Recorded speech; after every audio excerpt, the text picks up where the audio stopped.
Indian रियासत आसाम और बांग्लादेश का बहुत बड़ा इलाका सैलाब में डूबा।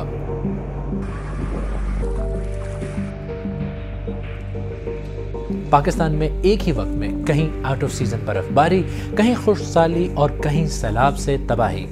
और 2022 में तो गर्मी ने साउथ एशिया के तमाम मुल्कों में रिकॉर्ड तोड़ दिए और हालात और भी ज़्यादा ख़राब हो जाएंगे।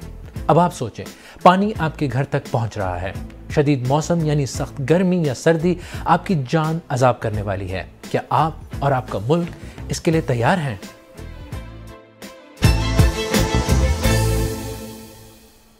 BBC उर्दू के प्रोग्राम सैरबीन के साथ मैं हूं खालिद करामत। आज प्रोग्राम में हम एक ऐसी स्टोरी पर बात कर रहे हैं जिसने आपकी ज़िंदगी यकीनन मुतासर की होगी, बल्कि आने वाले दिनों में इसका इम्पैक्ट और भी बढ़ सकता है। एक ऐसी दुनिया का तस्वुर करें जहां हर साल तकरीबन 2.5 लाख एडिशनल डेथ्स हों। साइंटिस्ट प्रेडिक्ट कर रहे हैं कि 2030 से 2050 के दरमियान ऐसा ही होगा। ये ख़तरा अब ज़्यादा दूर नहीं, सिर्फ कुछ साल की बात है और इसकी मिसालें नज़र आना भी शुरू हो गई हैं। एनवायरमेंटलिस्ट खबरदार कर रहे हैं कि क्लाइमेट चेंज की वजह से आफतें अब एक हकीकत बन चुकी हैं। इंडियन आसाम और बांग्लादेशी सलेट में शदीद बारिशों और सैलाबों से 95 लाख से ज़्यादा अफराद मुतासर हुए हैं। आसाम और उससे जुड़े इलाकों में अब तक 100 से ज़्यादा अफराद हलाक जबकि 54 लाख मुतासर हुए हैं। सलेट रीजन में 42 अफराद हलाक जबकि 43 लाख मुतासर हुए। दूसरी तरफ पाकिस्तान में मानसून शुरू होने में अभी कुछ दिन हैं, मगर 122 साल पहले जब टेम्परेचर का रिकॉर्ड रखना शुरू किया गया तब से लेकर अब तक मार्च के महीने में इससे पहले कभी इतनी रिकॉर्ड ब्रेकिंग गर्मी नहीं पड़ी। बाज़ इलाकों में तो टेम्परेचर 49 डिग्री सेंटीग्रेड से ऊपर चला गया। कहीं सैलाब है तो कहीं पानी का नामो निशान नहीं। इस साल चोलिस्तान में वक्त से पहले आने वाला ड्राउट इसकी एक मिसाल है।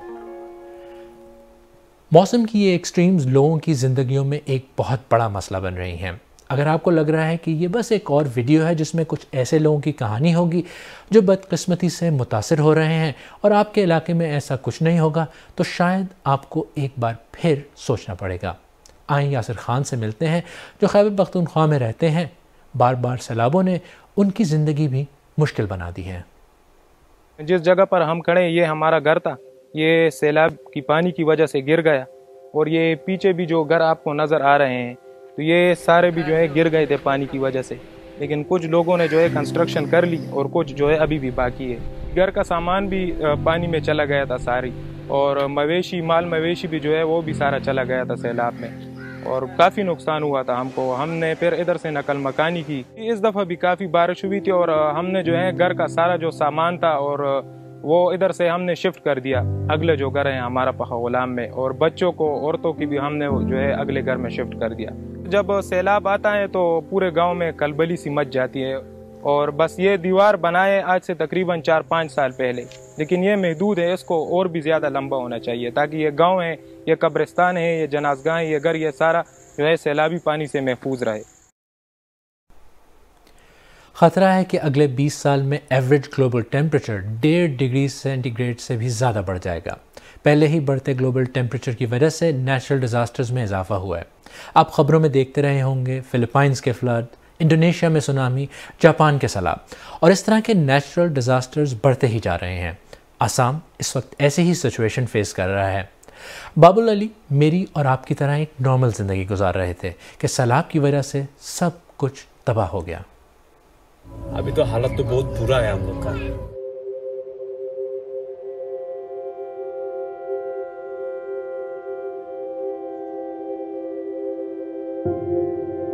क्योंकि बहुत प्रॉब्लम आ गया इधर, रास्ता घाट मतलब घर द्वार पूरा पानी उठ गया, इधर पानी ही पानी हो गया।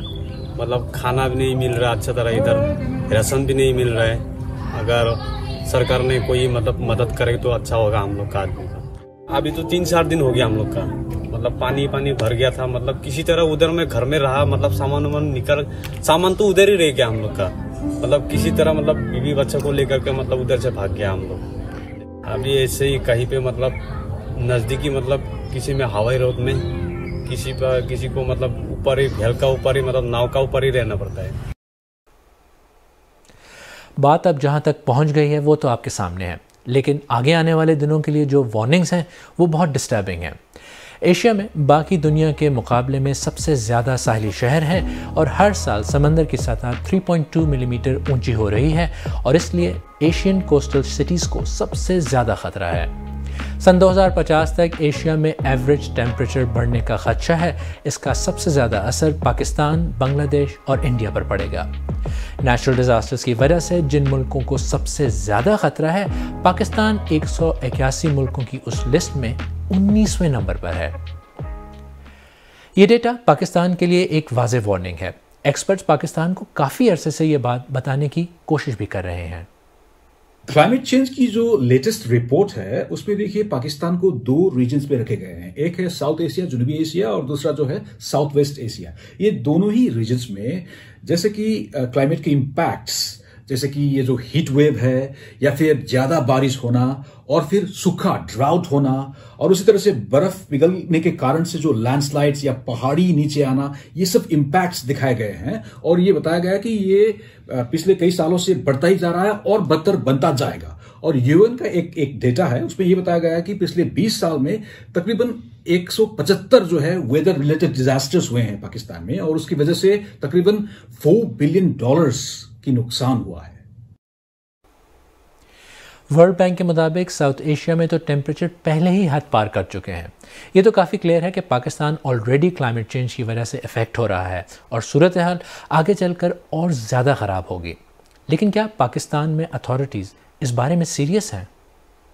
जहाँ से भी ये शुरू होती है, जिस मुल्क में से भी ये गैसें निकलती हैं, जिसने भी सबसे ज़्यादा आलूदगी फैलाई, वो हम उससे मुतासिर होते हैं। हमारे मुल्क में भी उसके शदीद असरात नज़र आ रहे हैं। हमारे जंगलात जलते हैं, हमारे दरिया खुश्क हैं और आपने देखा कि हमारी हवा कम से कम सर्दियों में तो इतनी आलूदा हो जाती है कि लोगों को सांस लेने में दुश्वारी होती है। अक़वाम मुत्तहिदा ने कहा है कि 2025 तक पाकिस्तान में पानी की शदीद किल्लत होगी और इसका मतलब है कि हमें इसका इस्तेमाल बहुत ही जिम्मेदारी से और नज़्म ज़ब्त से करना होगा।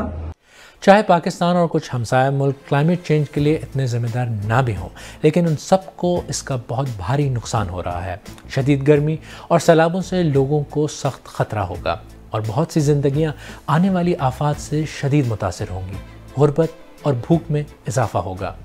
पब्लिक को खुद भी एक्शन लेना होगा, वरना आज जो लगता है दूर के इलाकों में हो रहा है, कल वो आपके इलाके में हो सकता है। हुकूमत को भी जल्द फैसले करने होंगे और इस पर मौसर स्ट्रेटजी बनाने की सख्त ज़रूरत है, वरना ऐसा ना हो कि पानी सर से गुजर जाए।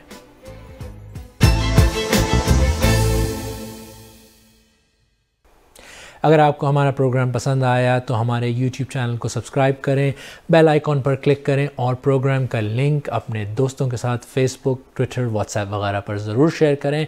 और आप सरबीन की पुरानी किस्तें देखना चाहें तो यहाँ क्लिक करें।